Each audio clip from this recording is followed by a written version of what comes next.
The story opens on a lonely, rain-slicked forest road, the kind of place where cell service dies and headlights barely cut through the mist. The night is alive with the sound of pouring rain and distant thunder, setting an eerie, isolated tone.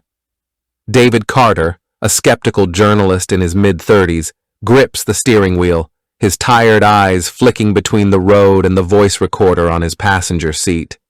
He's just spent the evening interviewing locals about a centuries-old burial cult rumored to still operate in these woods.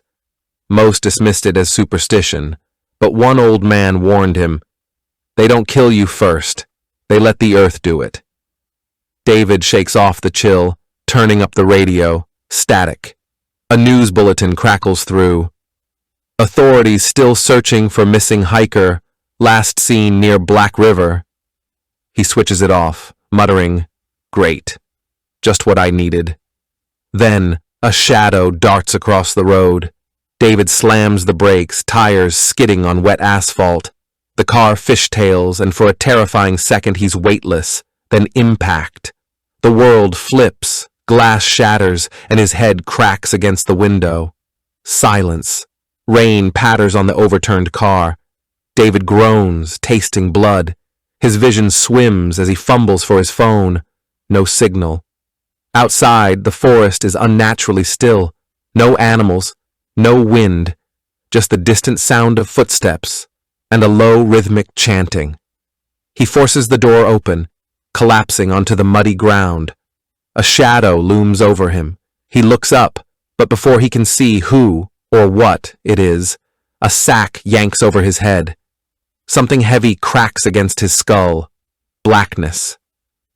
The world comes back in fragments, a throbbing skull, a dry mouth, the smell of damp earth and old wood. David Carter's eyelids flutter open, but nothing changes. The darkness is absolute, suffocating. For a disoriented moment, he thinks he's still in the car, maybe pinned under wreckage. But then his fingers twitch, brushing against rough, unvarnished planks just inches above his face. His breath comes back in a panicked gasp, the air already stale, tasting of mold and iron. No, no, no, no! His hands shoot up, pressing against the wood.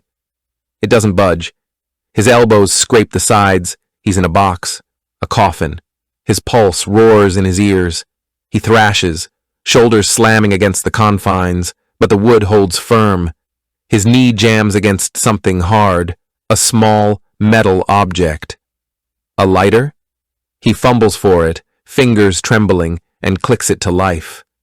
The flickering flame casts a hellish glow, revealing the coffin's cramped interior. The grain of the wood, the glint of his sweat, the way his breath steals the oxygen too fast. Then he sees the words carved into the lid above him. The dead must eat. A choked sound escapes him. He remembers the old man's warning. They bury you alive so the hungry ghosts can feed. From above, through layers of dirt, a low, droning chant vibrates down to him. Not just one voice, many. They're still out there, waiting. His chest burns. The lighter's flame wavers. Something shifts in the dirt beyond the coffin. A slow, deliberate pressure, like fingers dragging along the lid. Then, a whisper, right against his ear, though no one is there. "We're in here with you." The lighter snuffs out. Darkness swallows him whole. The smell of earth, the feel of the coffin, the sound of chanting, it traps the reader in David's panic. The carved message and whisper confirm this isn't just a prank, it's ritualistic, supernatural. The slow realization that something else is in the coffin is worse than a sudden monster. The darkness is a living thing. It presses against David's eyes, his throat, his lungs. His breath comes in ragged, shallow gasps, each one stealing more of the precious, thinning air. The whisper still echoes in his skull. "We're in here with you." But he can't think about that now. He has to move. His fingers scrabble against the coffin lid, nails splintering as he claws at the wood. It's sturdy but not new. There's rot in the grain, dampness seeping through. He braces his palms against it and heaves upward, muscles straining, teeth gritted.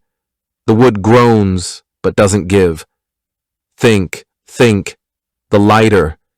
He fumbles for it again, hands shaking so badly he nearly drops it. The spark catches on the third try, the flame flaring to life. In the weak, flickering light, he scans the coffin and freezes. There's something beside him. Not a knife, not a tool, a handprint. Fresh, muddy, smaller than his own. His breath hitches. The flame trembles. Then, a scrape against the wood near his ear. Something is digging at the coffin from the outside. Panic surges, raw and electric. He rams his elbow into the side of the coffin, once, twice. The wood cracks. A splintered gap, just wide enough to wedge his fingers through. He tears at it, peeling back the damp plywood like skin. Dirt pours in, cold, wet, suffocating. He coughs, spitting out soil, but he doesn't stop. He digs upward, arms burning, lungs screaming. The chanting grows louder, not from above now, but from beneath him. The lighter goes out. Something closes around his ankle. He kicks, hard, and the grip loosens, just enough. With one final desperate lunge, he bursts through the dirt into the open air. Rain hits his face. The forest is silent. Behind him, the grave yawns black, and from its depths, a single skeletal hand reaches out, grasping at the night. Then it's gone. No pauses, no breaks, just panic and motion, mirroring David's terror. The lighter feels like salvation, until it reveals something worse. The dirt in his mouth, the rotten wood, the hand on his ankle, it's visceral. The night air should have tasted like freedom. Instead, it was thick with the scent of wet earth and something older, something rotting. David clawed his way out of the grave like a man possessed, his lungs heaving, his fingers caked with dirt and blood. The rain had turned the soil to mud, making every movement a battle against the earth itself. As he dragged his body onto solid ground, he turned back to look at the gaping hole, only to see the disturbed ground already settling, as though the grave was healing itself behind him. His breath came in ragged, sobbing gasps. The cultists were gone, no chanting, no figures in the trees, just him, the storm, and the impossible silence of the woods. Then he saw his car. It sat parked neatly on the shoulder of the road. No crash, no damage, as if the accident had never happened. The driver's side door was slightly ajar, the interior light casting a sickly yellow glow onto the wet asphalt. David stumbled toward it, his legs threatening to give out beneath him. He needed to get in, to drive, to put miles between himself and this nightmare. But as he reached for the door handle, his reflection in the window made him freeze. His eyes were wrong. The whites had turned a murky gray, filled with tiny black veins like cracks in porcelain. And when he opened his mouth to scream, his tongue was coated in grave soil, his teeth stained dark, as though he'd been chewing on dirt for hours. From the trees behind him, a twig snapped. David spun around and saw them. Not the cultists, not even human. Figures made of packed earth and rotted leaves, their hollow eyes fixed on him, their mouths sewn shut with blackened roots. One of them raised a skeletal hand and pointed, not at him, but past him. David turned slowly, already knowing what he would see. His own reflection in the car window was no longer his own. It smiled at him with a mouth full of worms. And then the hands burst from the ground beneath his feet, dragging him back down into the dark. Just when he thinks he's free, the world twists again, his car untouched, his reflection corrupted. His eyes, his tongue, his teeth, His body is no longer his own.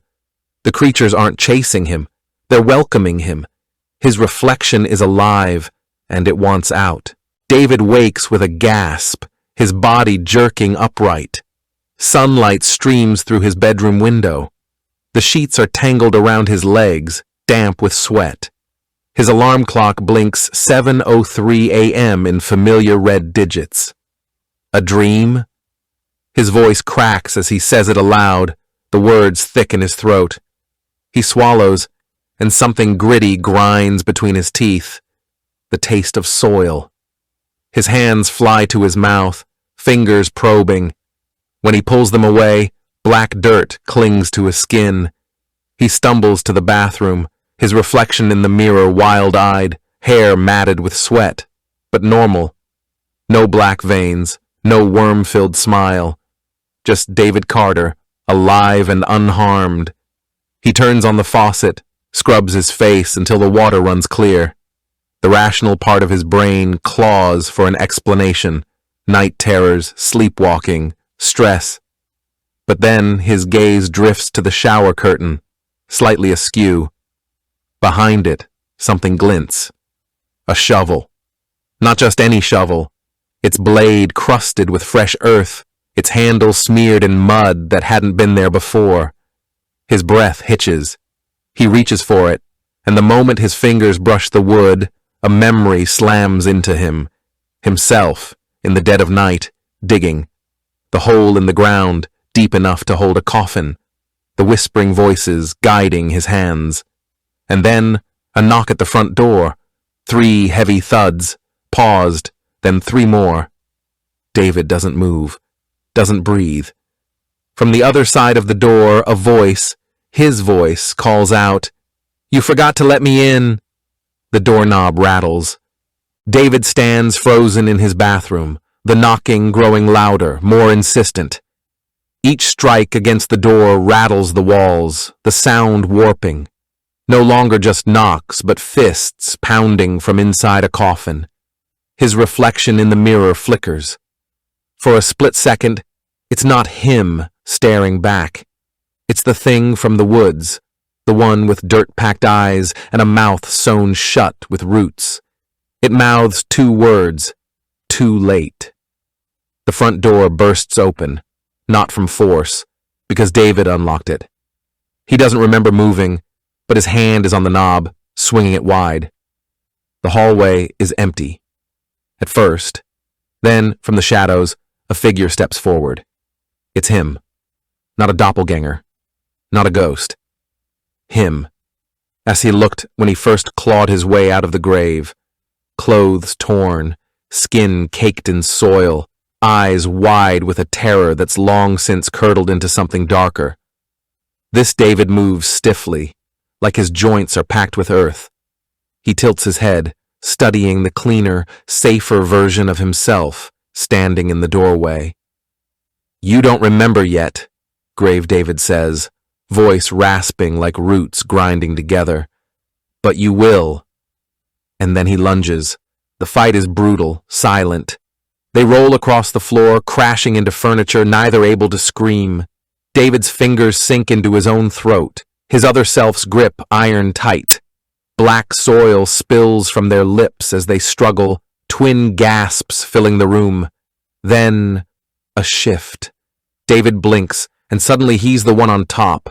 He's the one covered in dirt, his hands locked around his own throat. The man beneath him is clean, terrified, human. He understands now. There is no escape, only the cycle. Every time he wakes up, he's just reset the horror. He'll bury himself. He'll dig himself up. He'll come home. And he'll always, always let himself in. With a final shuddering gasp, the David beneath him goes still. The knocking starts again. This time it's coming from the basement. There's no victory, just an endless, inescapable ritual. The true monster isn't a cult or ghosts. It's him, hunting himself forever. The horror isn't over. It's expanding. This isn't a story with an ending. It's a trap. And you, the reader, just realized you've been inside it the whole time. Thanks for watching. If you enjoyed this video, hit that like button, subscribe, and ring the bell for more. Let me know your thoughts in the comments. I'd love to hear from you. See you in the next one. Bye for now.